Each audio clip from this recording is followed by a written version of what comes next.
पति कैसा हो जो मेरा जीवन सुख और सुविधा से भर दे। पत्नी कैसी हो जो सदैव मेरे प्रति समर्पित रहे।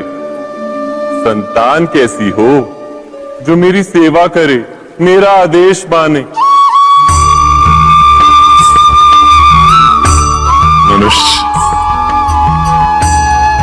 मनुष्य उसी को प्रेम भी कर पाता है जो उसकी अपेक्षा पूर्ण करता है, और अपेक्षा की तो नियति है भंग होना। कैसे? क्योंकि अपेक्षा मनुष्य के मस्तिष्क में जन्म लेती है। कोई अन्य व्यक्ति उसकी अपेक्षाओं के बारे में जान ही नहीं पाता। पूर्ण करने की प्रामाणिक इच्छा हो तब भी कोई मनुष्य किसी की अपेक्षाओं को पूर्ण नहीं कर पाता, और वहां से जन्म लेता है संघर्ष। सारे संबंध संघर्ष में परिवर्तित हो जाते, पर मनुष्य अपेक्षा को संबंध का आधार ना बनाए और स्वीकार करे केवल संबंध का आधार, तो क्या ये जीवन स्वयमेव सुख और शांति से नहीं भर जाएगा? स्वयं विचार कीजिएगा। समय के आरंभ से ही मनुष्य को एक प्रश्न सदा पीड़ा देता है कि वो अपने संबंधों में अधिकतम सुख और कम से कम दुख किस प्रकार प्राप्त कर सकता है। क्या आपके सारे संबंधों ने आपको संपूर्ण संतोष दिया है? विचार कीजिए। हमारा जीवन संबंधों पर आधारित है, हमारी सुरक्षा संबंधों पर आधारित है। इसी कारण हमारे जीवन के सारे सुखों का आधार भी संबंध है। किंतु फिर भी हमें संबंधों में ही अधिकतर दुख क्यों प्राप्त होते हैं? सदा ही संघर्ष भी संबंधों से ही उत्पन्न क्यों हो जाते हैं? कभी विचार किया है? जब कोई व्यक्ति किसी अन्य व्यक्ति के विचार अथवा कार्य को स्वीकार नहीं करता, उसमें परिवर्तन करने का प्रयत्न करता है, तो संघर्ष जन्म लेता है। अर्थात जितना अधिक अस्वीकार उतना ही अधिक संघर्ष, और जितना अधिक स्वीकार उतना ही अधिक सुख। क्या ये वास्तविकता नहीं? यदि मनुष्य स्वयं अपनी अपेक्षाओं पर अंकुश रखे, अपने विचारों को परखे, किसी अन्य व्यक्ति में परिवर्तन करने का प्रयत्न ना कर स्वयं अपने भीतर परिवर्तन करने का प्रयास करे, तो क्या संबंधों में संतोष प्राप्त करना इतना कठिन?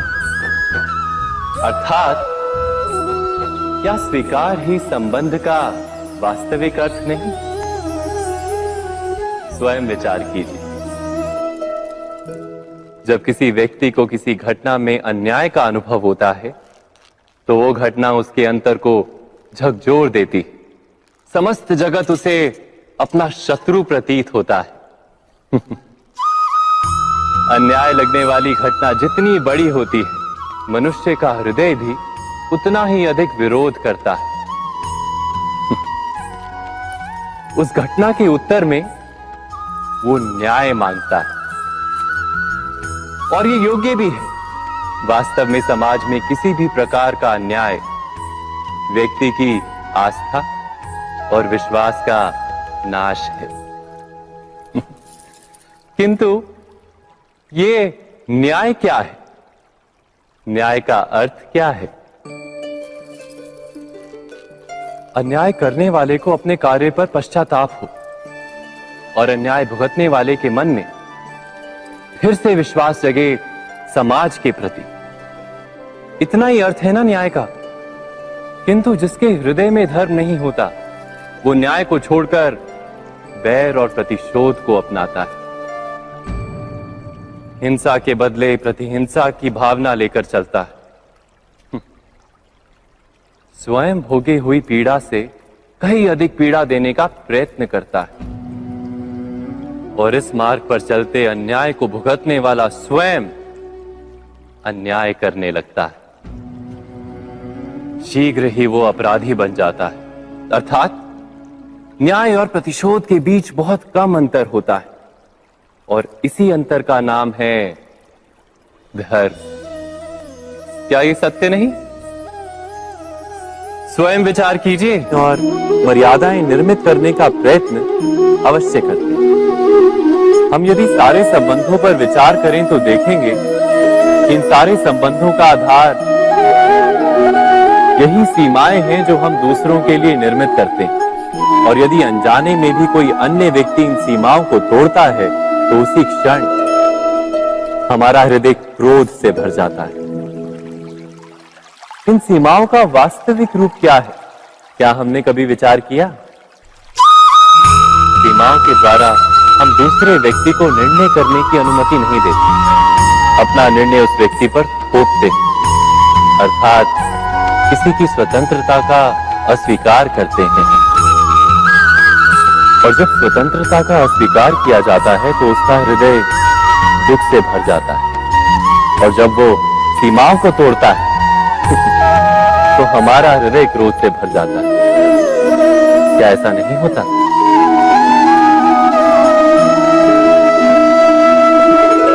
पर यदि एक दूसरे की स्वतंत्रता का सम्मान किया जाए तो किसी मर्यादाओं या सीमाओं की आवश्यकता ही नहीं होती। अर्थात जिस प्रकार स्वीकार किसी संबंध का देह है, क्या वैसे ही स्वतंत्रता किसी संबंध की आत्मा नहीं?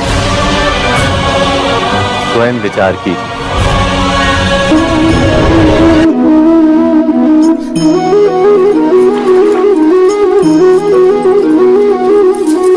पिता सदा ही अपने संतान के सुख की कामना करते हैं, उनके भविष्य की चिंता करते रहते हैं। इसी कारणवश सदा ही अपने संतानों के भविष्य का मार्ग स्वयं निश्चित करने का प्रयत्न करते रहते हैं। जिस मार्ग पर पिता स्वयं चला है, जिस मार्ग के कंकर पत्थर को स्वयं देखा है, मार्ग की छाया, मार्ग की धूप को स्वयं जाना है, उसी मार्ग पर उसका पुत्र भी चले, यही इच्छा रहती है हर पिता की। निसंदेह उत्तम भावना है ये,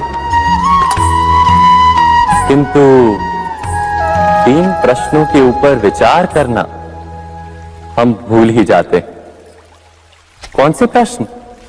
प्रथम प्रश्न, क्या समय के साथ प्रत्येक मार्ग बदल नहीं जाते? क्या समय सदा ही नई चुनौतियों को लेकर नहीं आता?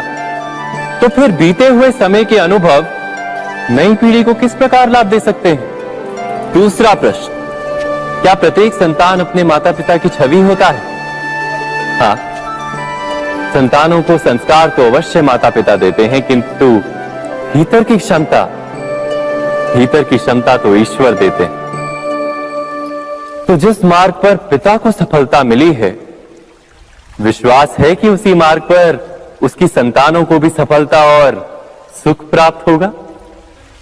तीसरा प्रश्न, क्या जीवन के संघर्ष और चुनौतियां लाभकारी नहीं होती? क्या प्रत्येक नया प्रश्न एक नए उत्तर का द्वार नहीं खोलता? तो फिर संतानों को नए नए प्रश्नों, संघर्षों और चुनौतियों से दूर रखना, ये उनके लिए लाभ करना कहलाएगा या हानि पहुंचाना?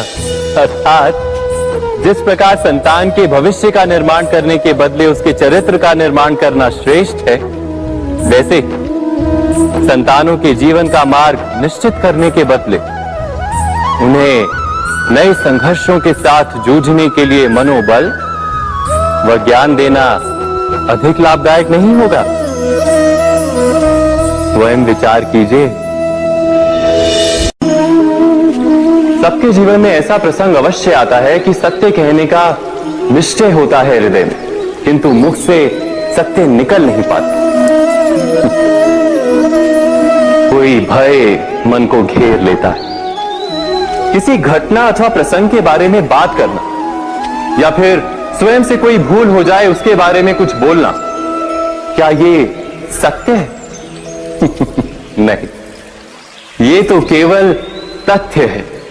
अर्थात जैसा हुआ था वैसा केवल बोल देना सामान्य सी बात है। किंतु कभी कभी उस तथ्य को बोलते हुए भी भय लगता है। कदाचित किसी दूसरे की भावनाओं का विचार आता है मन, दूसरे को दुख होगा ये भय भी शब्दों को रोकता है। तो ये सत्य क्या है? क्या हमने कभी विचार किया है? जब भय रहते हुए भी कोई तथ्य बोलता है तो वो सत्य कहलाता है। वास्तव में सत्य कुछ और नहीं, केवल निर्भयता का दूसरा नाम है। और निर्भय होने का कोई समय नहीं होता, क्योंकि निर्भयता आत्मा का स्वभाव है। अर्थात क्या प्रत्येक क्षण सत्य बोलने का क्षण नहीं होता?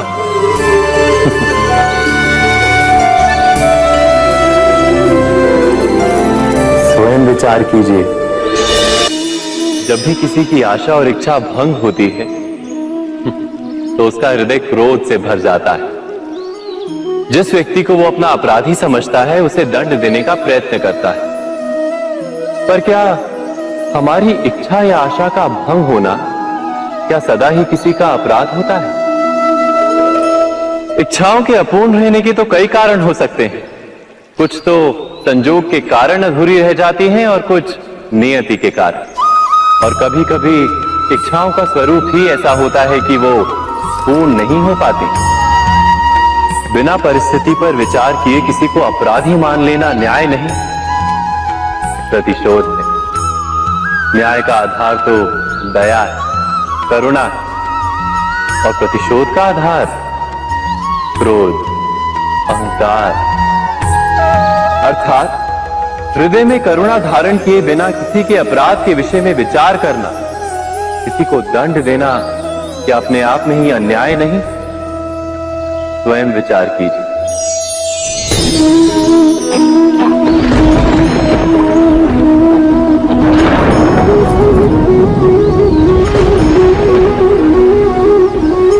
सपनों और पूर्वाभासों के आधार पर हम भविष्य के सुख दुख की कल्पना करते हैं। भविष्य के दुख का कारण दूर करने के लिए हम आज योजना बनाते हैं। किंतु कल के संकट को आज निर्मूल करने से हमें लाभ मिलता है या हानि पहुंचती है? ये प्रश्न हम कभी नहीं करते।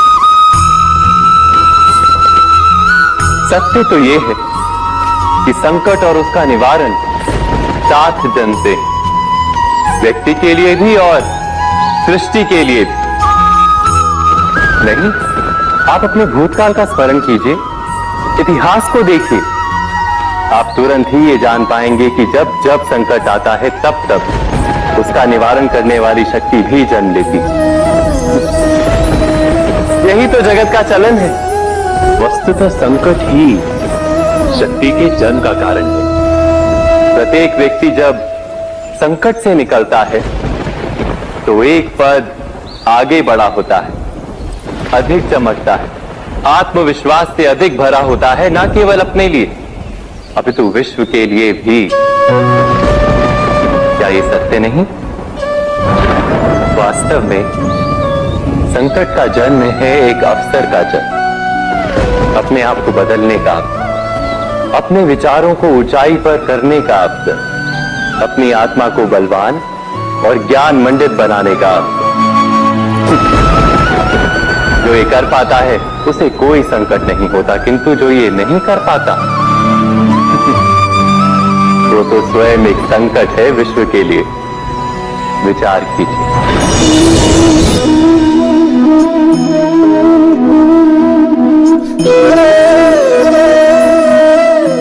परंपरा में धर्म बसता है और परंपराएं ही धर्म को संभालने का कार्य करती हैं, ये सत्य है। पर क्या केवल परंपरा ही धर्म है? विचार कीजिए। सत्य तो यह है कि जिस प्रकार पाषाण में शिल्प होता है उसी प्रकार परंपरा में धर्म होता है। इस पत्थर में शिल्प है, ये पत्थर शिल्प नहीं। शिल्प को उजागर करने के लिए उसे तोड़ना पड़ता है, अनावश्यक भागों को दूर करना पड़ता है। ठीक उसी प्रकार परंपराओं में धर्म ढूंढना पड़ता है। जिस प्रकार इंद्र पूजा की परंपरा को तोड़कर गोवर्धन पूजा का धर्म ना ढूंढा जाता, तो यादवों को उनकी मुक्ति का मार्ग नहीं मिल पाता। अर्थात परंपरा को पूर्णता छोड़ देने वाला धर्म से वंचित रह जाता है और परंपरा का अंध अनुकरण करने वाला भी धर्म को प्राप्त नहीं कर पाता। कहते हैं हंस के पास नीर क्षीर विवेक होता है।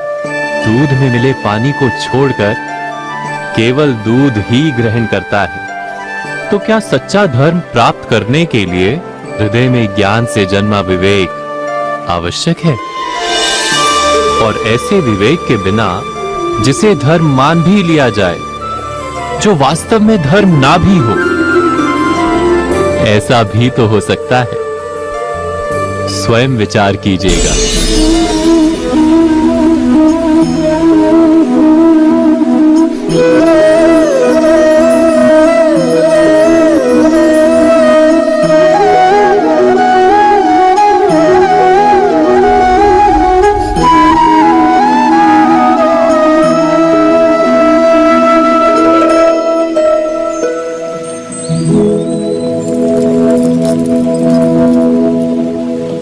भविष्य के आधार पर सब आज का निर्णय लेना चाहते हैं।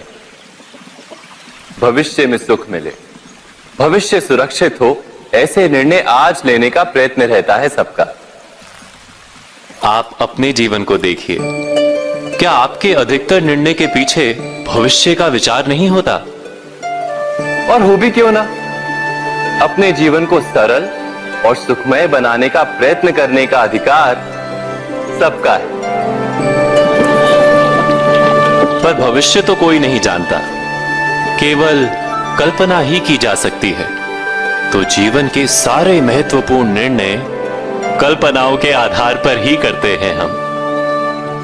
क्या निर्णय करने का कोई तीसरा मार्ग हो सकता है? विचार कीजिए। सारे सुखों का आधार धर्म है और वो धर्म मनुष्य के हृदय में बसता है। तो प्रत्येक निर्णय से पूर्व स्वयं अपने हृदय से ये प्रश्न अवश्य पूछ लेना कि ये निर्णय स्वार्थ से जन्मा है या धर्म से। क्या इतना पर्याप्त नहीं? भविष्य के बदले धर्म का विचार करने से क्या भविष्य अधिक सुखपूर्ण नहीं होगा? स्वयं विचार कीजिए। व्यक्ति को जब उसके अपराध का दंड मिलता है, तब कभी कभी उस न्याय को देखकर मन कचोटता है। प्रश्न उठता है हृदय में कि जब वो अपराध हुआ था तब व्यक्ति भिन्न था। उसके पश्चात उसने इतने पश्चाताप किए, स्वयं में इतना परिवर्तन किया, फिर उसे दंड क्यों मिले? पर जहां आघात होता है वहां प्रत्याघात भी होता है। जैसा कर्म वैसा फल। यदि किसी को प्रेम दोगे तो सुख प्राप्त होगा, यदि किसी की हत्या करोगे तो मृत्यु दंड मिलेगा। जैसा कार्य वैसा ही न्याय। तो फिर प्रायश्चित और पश्चाताप का कोई मूल्य नहीं है? अवश्य है मूल्य। प्रायश्चित और पश्चाताप मनुष्य की आत्मा को बलवान करता है। आने वाले दंड को स्वीकार करने के लिए मनुष्य को तैयार करता है। अर्थात बिना प्रायश्चित के दंड स्वीकार करने का कोई मूल्य है? स्वयं विचार कीजिए।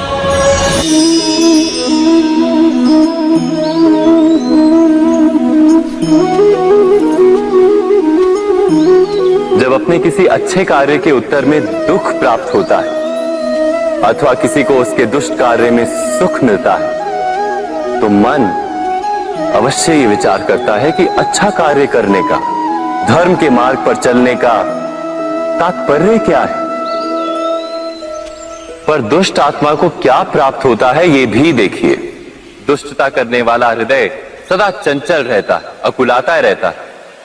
मन में सदा नए नए संघर्ष उत्पन्न होते हैं।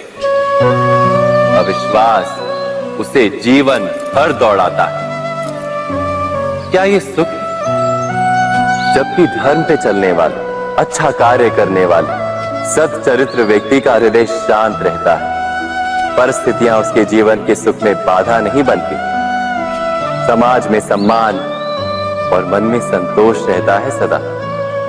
अर्थात अच्छा बर्ताव भविष्य में किसी सुख का मार्ग नहीं। अच्छा बर्ताव स्वयं सुख है। अथवा बुरा बर्ताव भविष्य में किसी दुख का मार्ग नहीं। अधर्म उसी क्षण दुख उत्पन्न करता है। धर्म से सुख नहीं, धर्म स्वयं।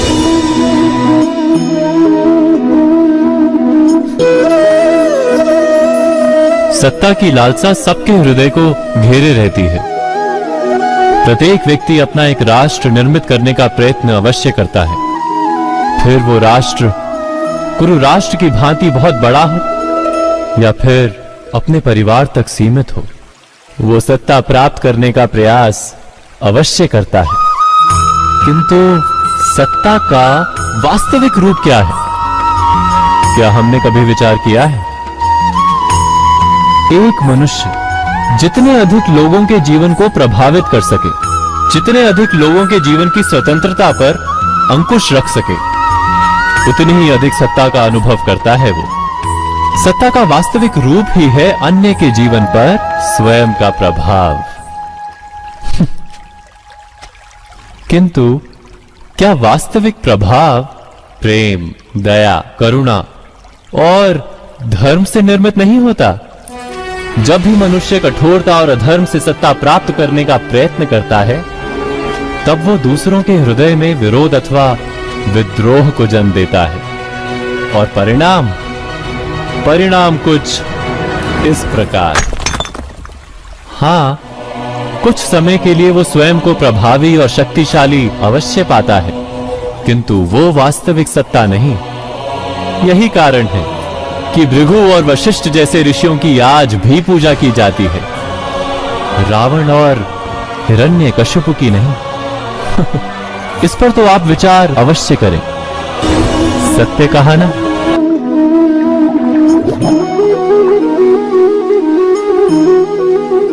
इस संसार में आने वाला प्रत्येक बालक संपूर्णतः संस्कार रहित होता है। उसके अंतर पर ना किसी अच्छे संस्कार के चिन्ह अंकित होते हैं, ना ही बुरे संस्कार के। अर्थात जन्म से बालक में ना कोई गुण होता है और ना ही कोई दोष। तो ये दोष अथवा गुण किस प्रकार प्राप्त होते हैं? क्या हमने कभी विचार किया है?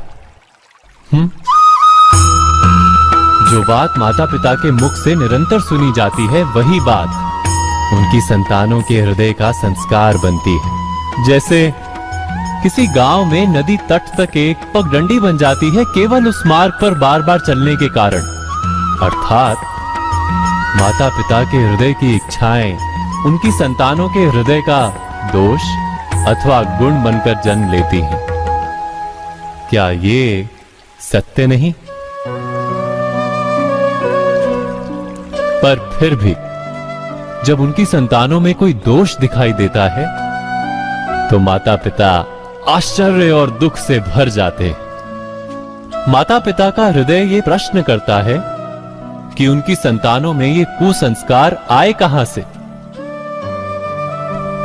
सत्य तो यही है कि माता पिता अपनी संतानों को अनजाने में ही कुसंस्कार के बीज दे देते हैं, जो उनके संतानों की हृदय भूमि पर कुसंस्कार का वृक्ष बनकर उगता है।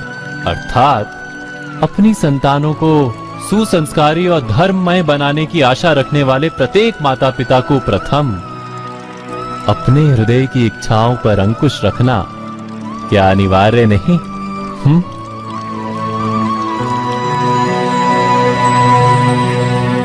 प्रत्येक माता पिता इस पर विचार अवश्य कीजिएगा।